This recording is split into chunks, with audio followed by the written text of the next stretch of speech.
it's Justine again. I'm back, which is pretty cool. This is actually my second time recording this entire video, because the first time I had really bad allergies. I still have really bad allergies, but not right now, I guess, because I haven't left the house. So we're just gonna try again in the exact same outfit that I had on the first time. This is really great. So we're gonna be discussing Chain of Gold by Cassandra Clare. I don't know why I had to look at the title. I know it's Chain of Gold, okay?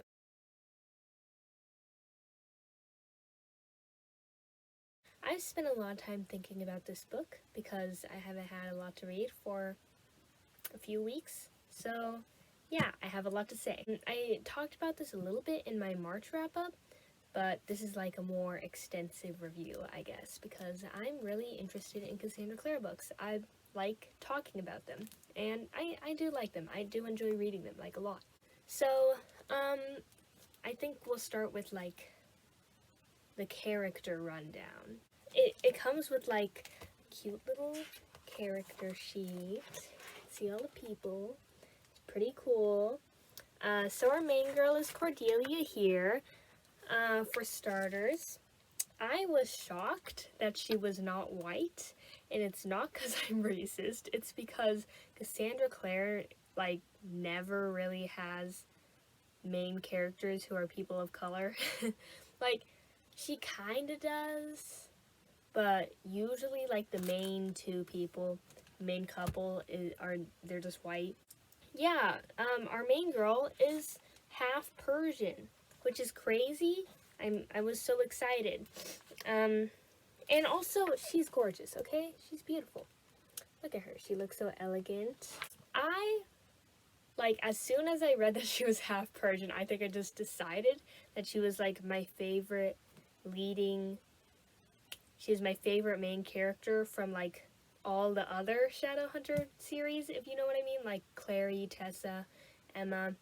But the more I read, and not even the more I read, by the end of this book, I still thought she was my favorite. When I was done, I looked back and I was like, wow, I loved how Cordelia was, and then I couldn't really think of anything that she was. She was not very interesting. She doesn't really have any personality traits. She's kind of awkward in a relatable way. There's something. I just know that I like her better than James, and it might be because she's half Persian and I'm biased against white people. Sorry. Also, Cordelia is probably the least main character, if you know what I mean. You don't, but I'll explain it. She doesn't have as many POVs, I guess. It's less about her. It is very about her, but it'd be if in the Mortal Instruments, Clary had her whole thing going on, and then we had this huge Simon plot that was also going on, which just wasn't happening. So it'd be that, which I like, because I do spreading out the POVs a bit more, because I feel a huge appeal of Cassandra Clare books is that they have a huge amount of characters, so you can just pick and choose what you want to read about, and you read about that.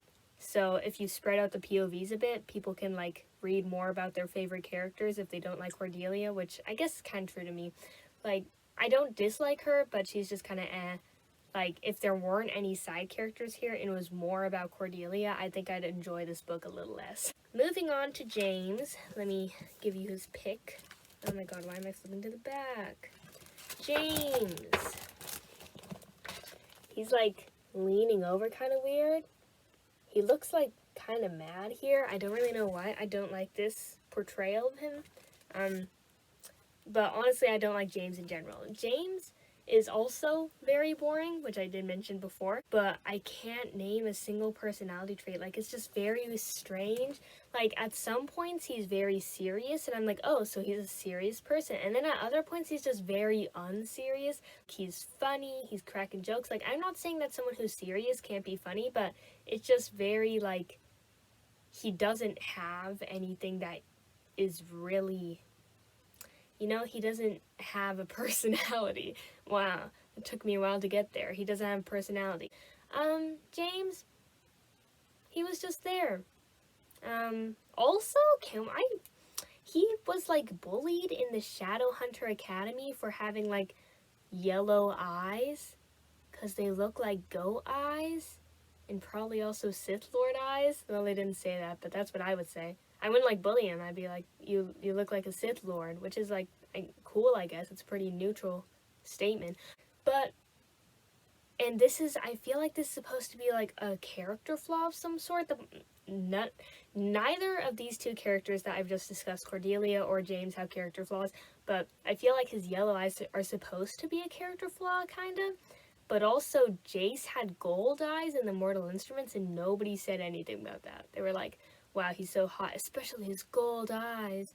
But when James has, like, yellow eyes, which are sometimes even described as gold, it's, like, not, it's like he's bullied for it. But it isn't a character flaw, basically. So, try again. I don't know, he doesn't really have any character flaws. He's just there.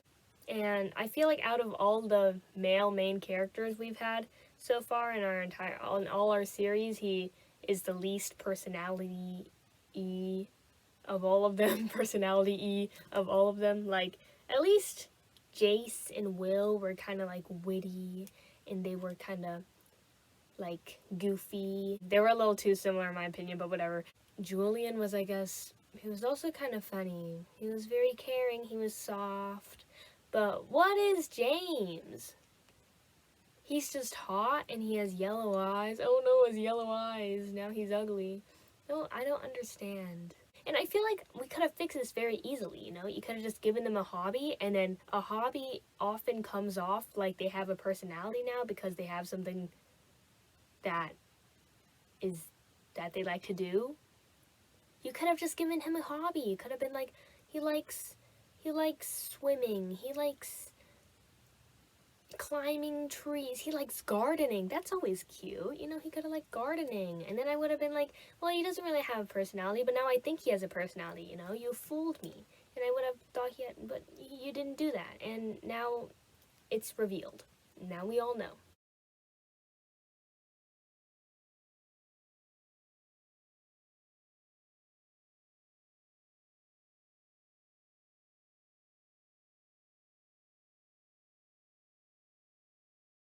Anyway, moving on, I didn't care about James or Cordelia, but good thing they weren't really the main characters. I mean, they were, but like the POVs were more spread out in this book.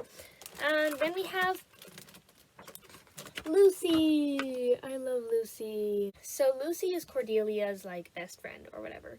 I think her and Cordelia's relationship is decent. You know, it's not amazing, but whatever, I'll take it. What I love about Lucy is that she has a personality. Ugh, my standards are so low, but she's like genuinely a bubbly, fun person, and she has a hobby. She's got a personality and a hobby.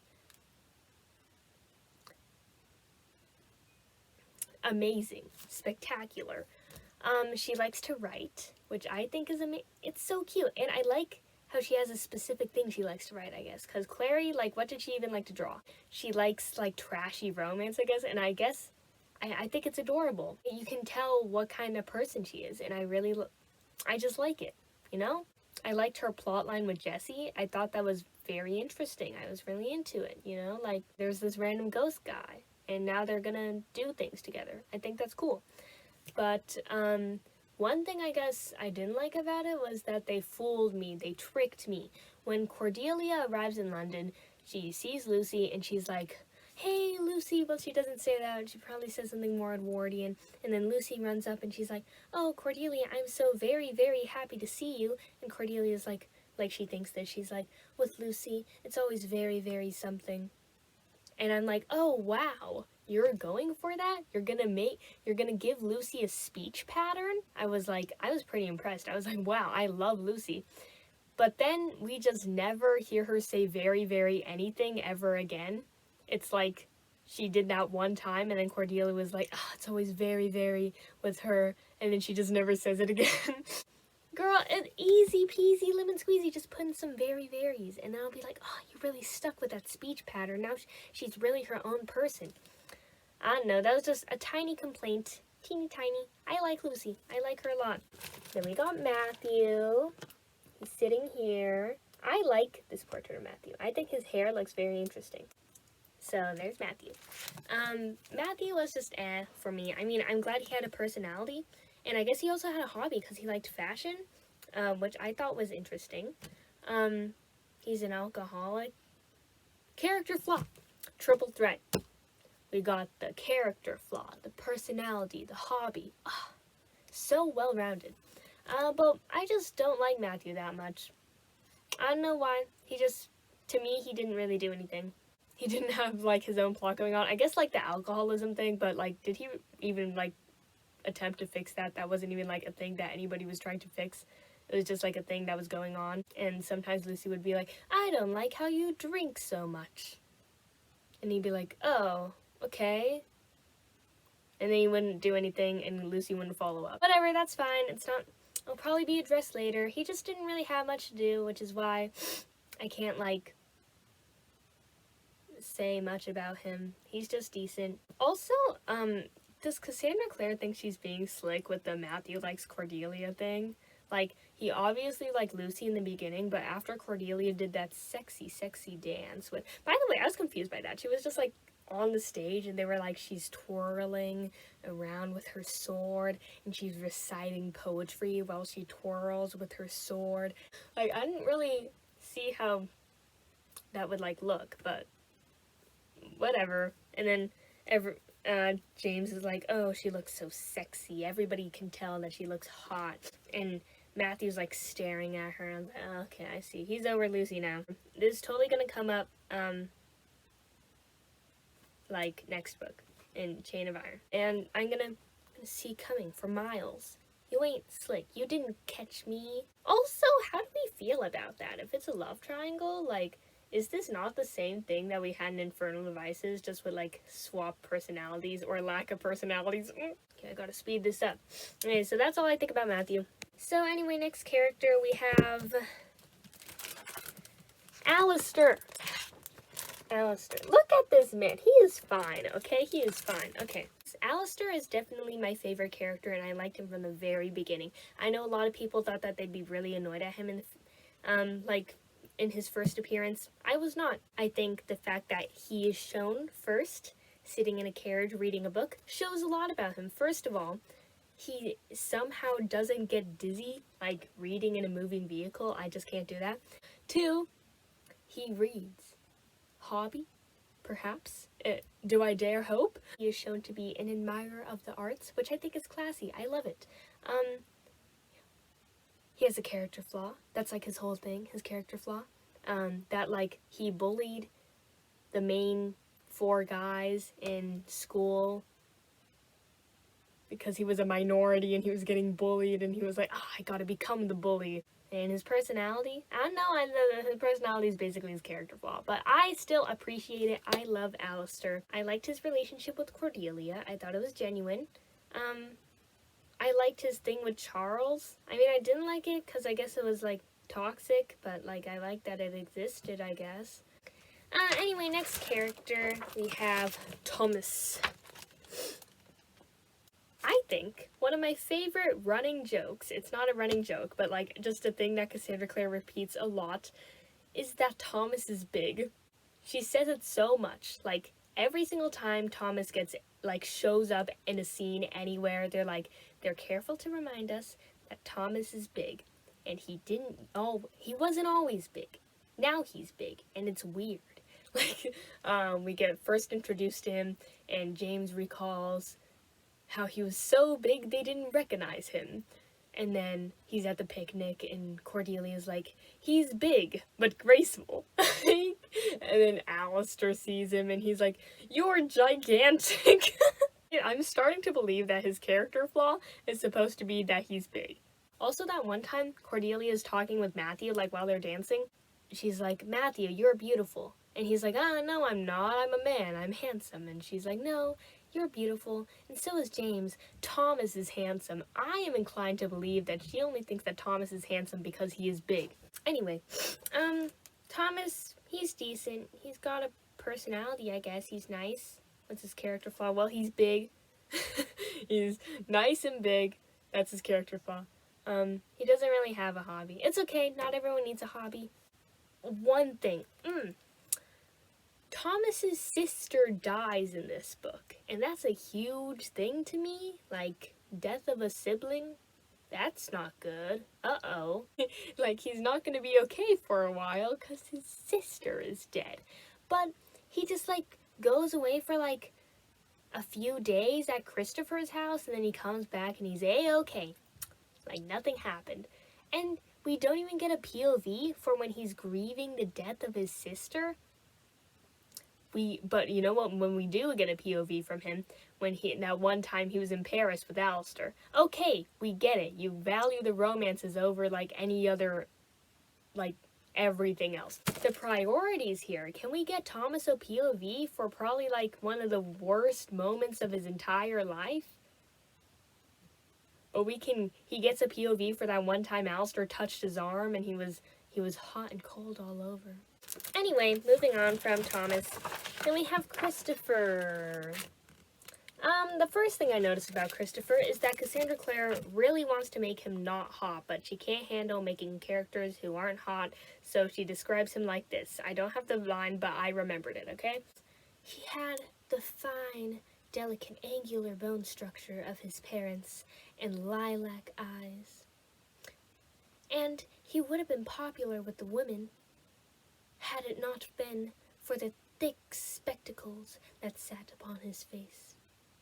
You're telling me that this man has lilac eyes and the only reason he's not popular with girls is because he has glasses? You couldn't come up with something else? What if he's like, what if where Thomas is big, Christopher is really short? Like, maybe he's like 5'5". That's kind of not good. I mean, I guess there are some girls who wouldn't like someone with lilac eyes because they're 5'5", you know? If you don't want to make hot characters, okay, she does want to make hot characters is the point. So she was like, well, we gotta make him a little uglier, but not too ugly. He has glasses. Oh my god. Who could ever love a man with glasses? Even if he has fine bone structure and lilac eyes. Who? Oh, woe is me.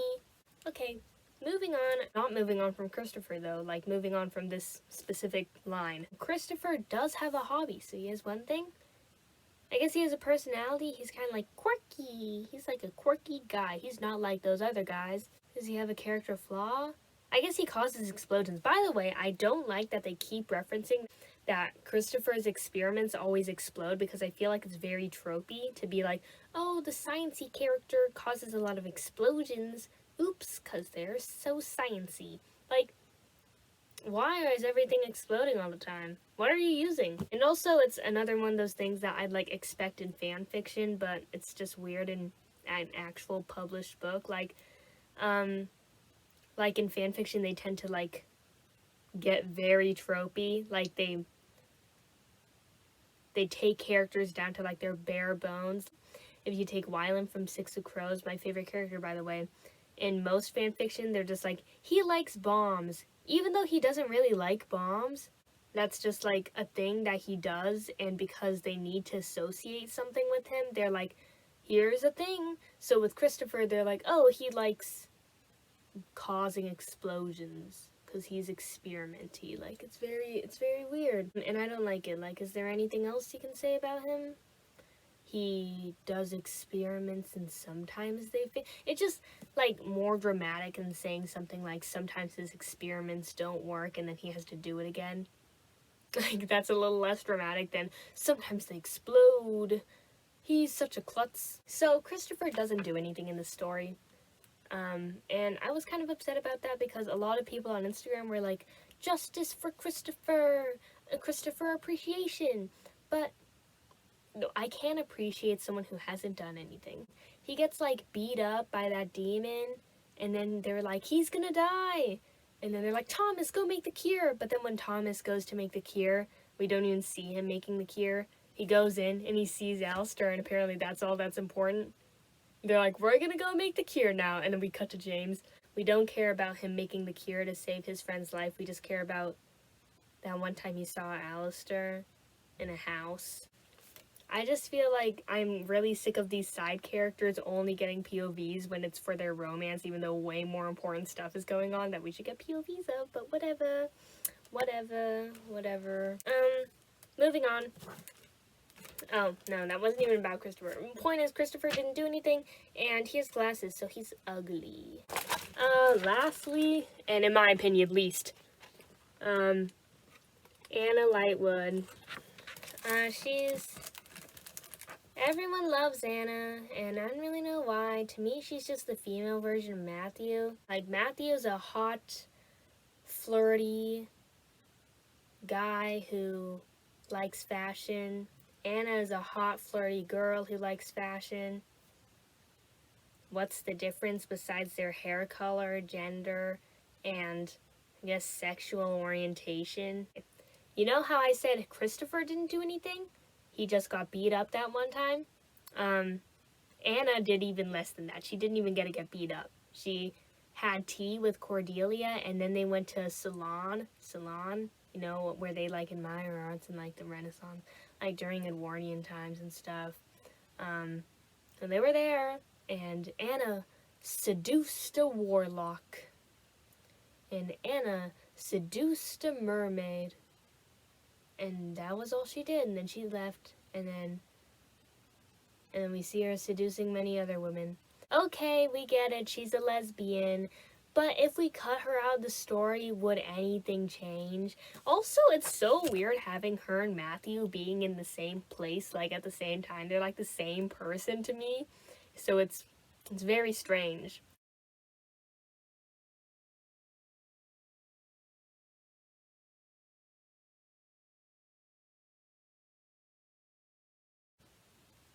Why is she even there? She just has, like, cool one-liners, I guess, that people on Instagram like to put in front of, like, fan art. Oh, and Anna does get a POV. Can you guess? What it's about? A. Perhaps a very important moment in the plot in which she does a very important thing to save lives. B. A very dramatic emotional moment in which she perhaps deals with the fact that she is a lesbian in a heteronormative society. C. Where she has a conversation with an important character to advance the plot. Or D. She interacts with her romantic interest and it is not subtle. If you chose D, you would be correct. And if you chose any of the others, did you notice that they are all very similar? Because I came up with them right then. Yeah, the only POV she gets is when she talks to Ariadne at, like, the very last chapter. And Ariadne's like, I love you. And Anna's like, we cannot be together. For absolutely no reason, by the way. Why can't you be with her? You've dated, like, dozens of women. Why can't you be with this one, huh? She's like, you're important. Okay, and? I don't understand. It's just, there's no reason for all this drama. How about cut Anna and Ariadne out? We don't need them. We don't need them. She's just Matthew, but a girl.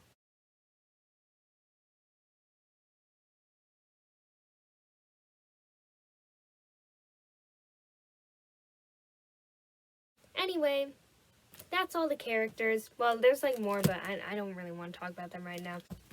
We're going to talk about some things I liked about this book, because I did like a few things. Something I liked the Edwardian aesthetic.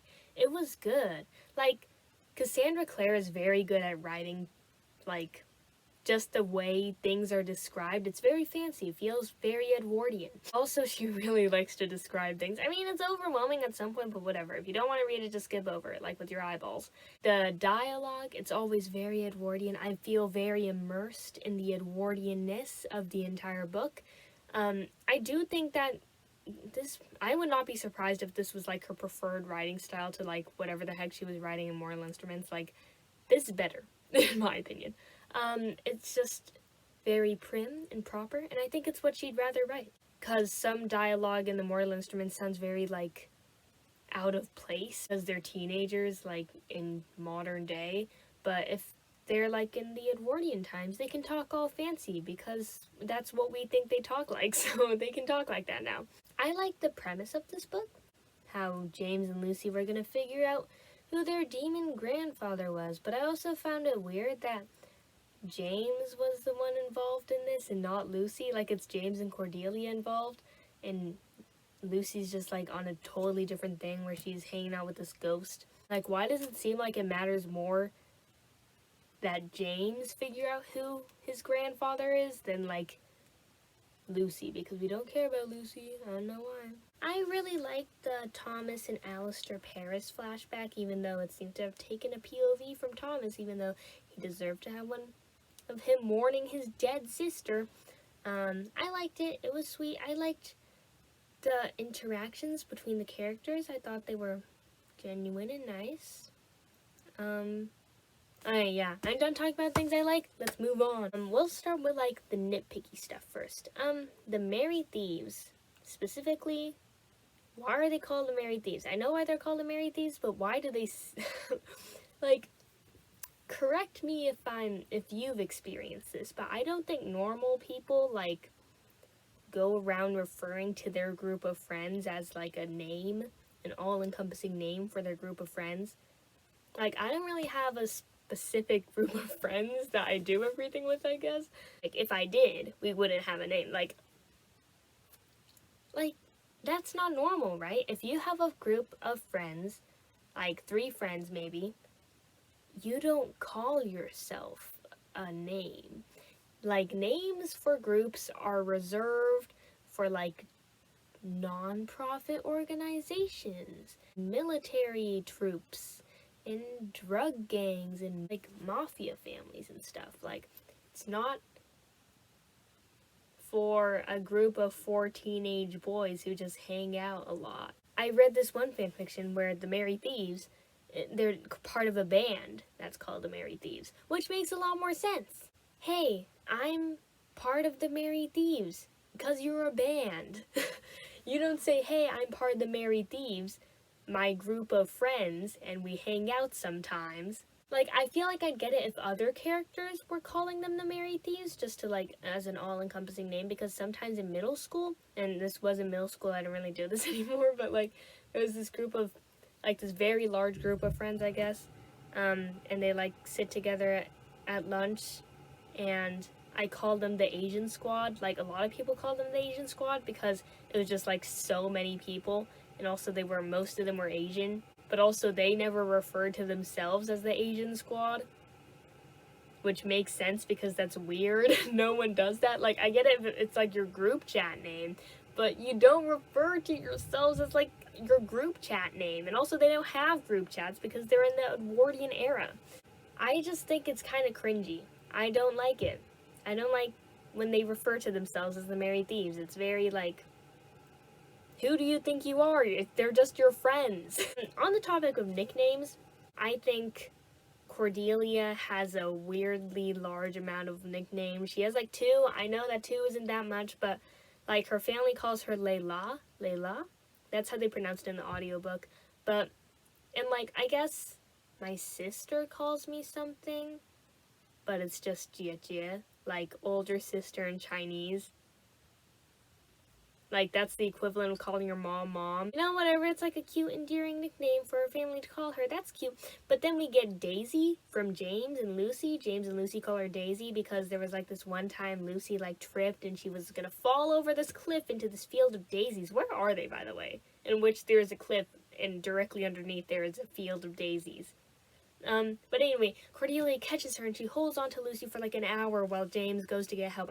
I don't know where they are and why it takes James, like, an hour to get his parents. Maybe he's just, like, a really slow runner. And from then on, James is like, we'll just call you Daisy because of that one kind of Daisy-related incident. Like, how did James even think of that and, like, bring it up in a casual way? Like, I guess Cordelia's a long name to say, but just call her, like, Delia or Leah or something. You don't gotta, like, be like, hey, remember that one time you did that thing and there were kind of daisies involved? I'll just call you Daisy. I feel like I'd be like, what? Why? I know that I just keep relating it back to myself, and I'm not like the perfect specimen of a human being, but I don't have a nickname, and I'm salty that Cordelia has too. Okay, it's just weird to me. I'm salty, whatever. Moving on to more important things. I feel like this book is potentially, actually it is, to disservice a little to the characters of the Infernal Devices, because they're parents now, right? Also, I feel like it's kind of weird that every single one of them had, like, a large amount of children. Like, there's some of them I feel like I think that they wouldn't want kids, and that's okay. It could be like, oh, they're in the Edwardian era, so they need to have kids. By the way, no, they don't. Because we're not doing anything else according to the Edwardian era. So why do they need to have kids? Just because it's the Edwardian era, huh? Anna gets to be a raging lesbian in the Edwardian era. Why do they all have to have kids? I just feel like that, because obviously you gotta supply new characters for the series, and also the fact that they're like not involved in anything that's going on. Like, there's this demon attack in broad daylight, and they're all like, we don't know what to do. But the thing is, it's also a super easy solution. I feel like Cassandra Clare could have just sent them all to Idris, like all the parents. Maybe he could leave like one, like Henry, because he's kind of neglectful, in my opinion, in the first place. So, I mean, like, he probably wouldn't get that involved.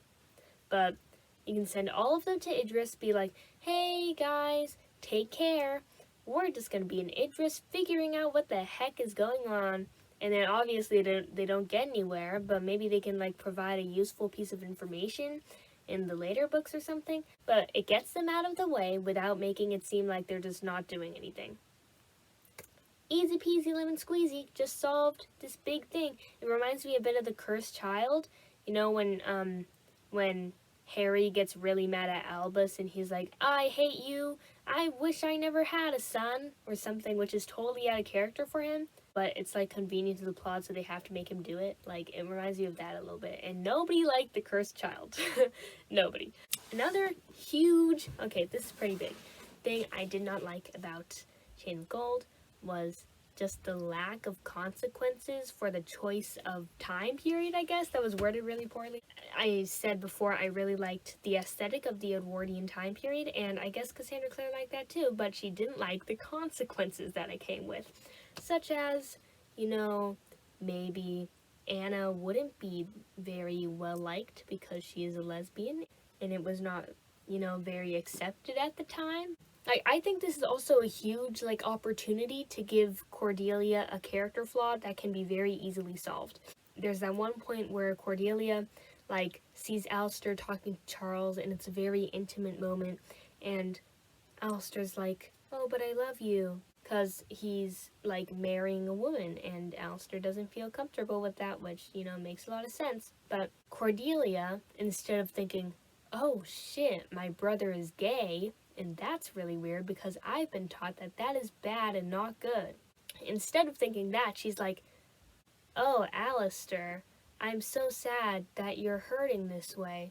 But I feel like that's not how she would have reacted. Like, maybe she would have thought that at first, but then maybe, you know, on second thought, holy heck, he's gay. That's not okay. Because it's like the Edwardian time period and nobody's gay. Like, it's not realistic for her to just be like, oh, I don't care that he's gay. Like, I get it's good that she doesn't care that he's gay, but it's also bad because it's just like taking the Edwardian aesthetic, like, oh, the frilly dresses and how they talk and stuff, but we don't want to talk about like all the drawbacks to being in the Edwardian era. I feel like it would have been okay if Cordelia at that moment was like, oh, that's not good. And then maybe she, like, confronts him about it, and she's like, have you tried, like, not being gay? Get a nice talk between brother and sister, and then at the end, she feels ashamed for her previous actions, and now she's, like, she's in full support of him. You know, that'd be okay, you know? Like, it wouldn't be okay, but it'd give her a character flaw that's realistic, and it also, like, have a nice, like, bonding moment we can actually address the consequences for once. Anna, too, she's very popular, but she's openly a lesbian. And I'm not, like, I keep saying these things and I feel really bad about it, but, like, not that being popular and being a lesbian is bad, but, like, in the Edwardian era, how the hell would that happen? Like, it wouldn't happen. They'd just be like, ew, you're a lesbian. And then they wouldn't like you. And you could be like, oh, maybe Shadowhunter Society is way more progressive, but they're not. In the Mortal Instruments, Alec is afraid to come out to his parents because he thinks they're going to disown him. Because Shadowhunter Society is inherently homophobic. They're like, nobody likes a gay Shadowhunter, you know? Nobody likes him. And he's really scared. He thinks he's going to get disowned. And this is like in 2010 or something. This is like in 2011. Why are we acting like Edwardian Shadowhunter Society is more progressive than like modern day Shadowhunter Society? It's very strange, very weird. Anna shouldn't be that popular. Anna shouldn't exist. Get rid of her. I know we love ourselves a lesbian. I think we should have more lesbian like representation, but I feel like the fact that they're putting her out there as exactly the same as Matthew is very weird. How about give her a different personality? How about give her something to do in the story instead of just being there so we can have a cute lesbian side plot? That, and also, like, Charlotte just gets to be the council, which is the equivalent of being, like, the president of the Shadowhunters. The Shadowhunters, whom have been shown to have been, like, way more conservative than humans at whatever time they're living in, are openly accepting of basically a female president when it's 2021 and we haven't even had a female president yet. Why the heck? Why? Hey, if you want to do all this stuff, don't pick the Edwardian era, or come up with some excuse. Be like, oh, right now Shadowhunters are super progressive. Like, mundanes wouldn't understand. They're like really intolerant and conservative. Just put that line in somewhere. And then I'd be like, oh, I'll clear it up. Okay, I get it. I know it comes off really bad when I say things like, oh, we can't have a popular lesbian, and it's bad that Alistair's gay, but like, and I'd rather that Cordelia be homophobic, but that's not what I mean. You know what I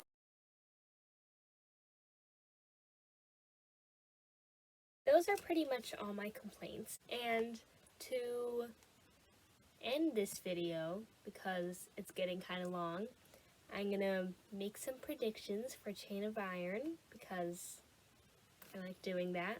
Jesse will be necromanced, if you will. He will be brought back to life. He will be no longer dead. He will be alived by either Grace or Lucy. Probably Lucy, because she's more of a main character. That will happen. Trust me. There will be more Anna and Christopher. This is more wishful thinking on my part. Christopher and Anna should do something. That'd be pretty cool. Maybe they go on their own separate mission. Yes, Christopher and Anna, the duo we never knew we needed. I think they should go somewhere and do something and get a couple POVs out of it. I think that'd be fun. I don't know if I actually think this is going to happen, or I just hope it's going to happen. There will be a love interest for Christopher, because he is currently love interest-less, which means that's a no-no. In Cassandra Clare books, he needs a love interest. Matthew will have a drinking incident, some consequences to his alcoholism, so we know why we're worried about this. Like, he never even acts drunk. They're just like, you're drunk, right? And I'm like, is he even drunk? I don't know. I don't think he's acting that much different, and nothing bad really seems to come out of it. So show us his alcoholism is bad, Cassandra Clare. Show us something. Maybe he'll like pass out, or maybe he'll vomit. Maybe he'll throw up in public, and James will be like, oh, this is embarrassing, you know. Stop drinking. There will be at least one unnecessary Will and Tessa scene, because what happened in this book, after, like, the party, Tessa, like, was just talking to Will. Like, they got a POV. Tessa was, like, talking to Will, and she was like, I'll always think you're beautiful, Will. Even though Will's like looks 40 now, I guess he has like a little bit of white hair, and Tessa still looks like 18, which I guess is weird to think about. Like, it's kind of strange. I don't know if I like that. That happened, and I think it's gonna happen again because they're like, yo, you gotta see Will and Tessa more, so it's probably gonna happen in Chain of Iron. I'm not super happy about it, but I think it's gonna happen. Alistair and Matthew are gonna get in a fist fight. I want this to happen so bad because they're like always mad at each other, huh? Like, physically fight. Please, physically fight. Like, they should just have a little fist fight, and then everyone can break it up, and they're like, what's gotten into you? It should happen. It should happen. It should happen so bad. I'm so excited. And I have a lot of hope for it too. James will be possessed, right? Because, you know, his demon grandfather was like, I'm gonna possess you or something like that. So he'll be possessed. And Cordelia is gonna be like, Cordelia's gonna put like a tryst at the end of Divergent where she's like, this isn't like you. Stop, resist it. I love you, James. And then he'll come back. So he will be unpossessed via power of love. I don't know if I want this to happen, but it's probably gonna. Demon Moth Invasion. Demon Moth Invasion. On the cover of Chain of Iron, there are moths in Lucy's hair. I think it's Lucy because she's like a brunette. So there are moths in Lucy's hair. Why are there moths? That's so specific and weird. Almost as if there would be a demon moth invasion in Chain of Iron. I'm very excited. And that's terrifying, you know? Maybe they're all having another picnic. Maybe not a picnic because we don't want to be like repetitive, but like outdoor outing. And moth, or maybe even worse, maybe it's indoors and the moths come in through the cracks in the windows. Okay, not the cracks because moths are kind of big, but like through open windows and through like the ventilation, and they come in and they're swarming all the shadow hunters, and they're demonic, and they're like flapping around making weird hissing noises, and everyone's like screaming. Oh my god, I'm excited. Why else would there be moths in her hair, huh? I'm not gonna search this up because I don't know, I don't want to be spoiled. But Demon Moth Invasion, please. I know you already wrote the book, Cassandra Clare, but I want that Demon Moth Invasion so bad. So yeah, those are most of my predictions. I have like a bit more, but I feel like they're kind of like boring. Yeah. Thanks for watching. I had to delete like 30 apps for like to contain the bigness of this video. Similarly to Thomas, this video is big. Though it moves gracefully, perhaps, maybe. Will it? You tell me. Okay, yeah, that's all. Thanks so much for watching if you made it through the entire video. If you've read Chain of Gold, leave comments, you know, tell me what you think. You know, tell me what you think about my Demon Moth Invasion idea. It's fun, right? We should have a Demon Moth Invasion. We really should. I want it so bad. If there's no Demon Moth Invasion, I'm gonna be pissed. So, leave a comment, leave a like, subscribe. Please subscribe. One person has unsubscribed, which I know is not that many people at all. In fact, it is one person, but I noticed. So if you unsubscribe to me, I'll find out who you are. I will. So don't unsubscribe. Instead, if you're not subscribed, you should subscribe.